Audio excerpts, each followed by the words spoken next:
আগে সমস্যা করতে হবে, সমস্যা এই জায়গায় যতগুলো লোক আছে প্রত্যেকটা লোক যদি জিজ্ঞাসা করেন 6 টাকার জায়গায় কেউ 6 টাকা না 10 টাকা দিচ্ছেন 8 টাকা দিচ্ছে, ঠিক আছে, তাহলে আপনারা 5 টাকা বিট করেন। এটা তো আমরা করতে আপনারা করতে আমরা আপনারা করতে পারেন, আপনারা করতে পারবেন না। আসল কথা বলেন, আপনি দায়িত্বে বসছেন, আপনি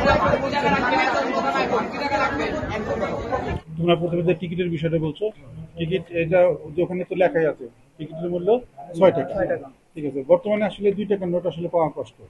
ওই জিনিসটা কিন্তু এই এরকম না যে 1 মাস আগে টানানো, ওটা কিন্তু অনেক আগে থেকে। তো এখন বর্তমানে হয়তো 2 টাকার নোট অ্যাভেলেবল না, এই জন্য হয়তো ওরা দিতে পারতেছে না। কিন্তু যে সময় 2 টাকার নোট অ্যাভেলেবল ছিল সে সময় কিন্তু ঠিকই ওরা দিতে পারছে। এখন 2-1 হয়তো বলে যে ঠিক আছে আমি 10 টাকা দিলাম, আমি নেবো না, আবার কেউ তো চায়। এখন ওরা যে কি করে সেই জিনিসটা কিন্তু আজকে আমি তোমার কাছে জানলাম। আমি তো হয়তো ভাবছি, চিন্তা করছি যে ওরা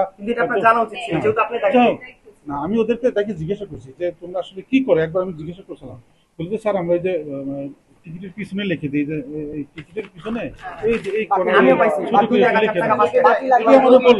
তোমাদের যেটা বলছে আমরা কিন্তু সেই কথাটা বলছি, আমরা পরবর্তীতে এসে নিয়ে যাই। আমাদের রুগীদের সেবা দেওয়ার জন্য ওষুধ দরকার, সেইগুলো আমরা এই টিকিট বিক্রি করে তো আমরা ওষুধ আনি না, আমরা আলাদা একটা বরাদ্দ চাই যে আমাদের এই হ্যাঁ বরাদ্দ তো আমরা যতটুকু চাই সবটুকু তো আর সরকার দেয় না। আমরা তো বলি যে আমাদের 100 বেডের হাসপাতালে 100 রুগী তো আর থাকে না, থাকে যেমন যে আজকে আছে কত, মানে এটা হলো 10 তারিখে 204 জন, তাহলে 104 জন অতিরিক্ত রুগী আছে। আমি খাবার দিতে পারবো মাত্র 100 জনের, 104 জন রুগী কিন্তু খাবারটা পাবে না, ঠিক আছে। তারা হয়তো মনে করে 100 জন রোগীর তো অধিকার আছে যে সে যে পরিমাণ টাকা দিচ্ছে বা যে পরিমাণ টাকা খাবার যেটুকু আছে সেটুকু পাওয়ার অধিকারটা তার আছে না। এটা তো আছেই। তাদের তো অভিযোগ যে আমরা প্রতিদিন পাঙ্গাস মাছ প্রতিদিন না না তুমি এটা বুঝো, আগে বুঝো যে আমাদের পার হেড বরাদ্দ কত 175 আমি জানি না, সেটা তো আমি তো এখন শুনো তুমি জানো না, এখন শুনো পার হেড বরাদ্দ ধরো এই 175 টাকা।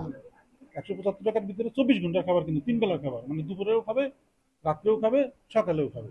এখন সকালে আগে আমরা তো ভাগ করছি যে আমরা সকালে কি দেবো। আমরা হসপিটালে প্রায় 13টা অনিয়মের সন্ধান পাইছি। আমাদের একটা লিস্ট আছে, ওইখানে এখানের যে হেড আছে হানান স্যার, তার মনে করেন যে সিল সহ ওই ইসের কপিটাও আমাদের কাছে আছে, সাকিবদের কাছে আছে, সে নাই।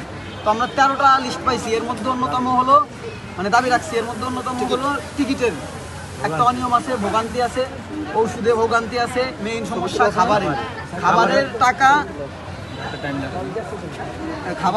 মারে দেওয়া, ঠিক আছে। তারপরে আপনার মনে করেন যে কেবিনের সমস্যা আছে, কেবিনে দালাল চক্র কাজ করতেছে। এরপরে আছে আপনার ধূমপান করা হয় হসপিটালের ভিতরে, ফিটনেসবিহীন অনেক অ্যাম্বুলেন্স আছে। তারপরে নার্সরা সঠিকভাবে কাজ করে না। আদারওয়াইজ আরো 7-8টা দাবি আমরা তাদের কাছে জানাইছি, এবং রুগী দেখার মধ্যে বৈষম্য দেয় আরো মোট 13টা আমরা জানাইছি।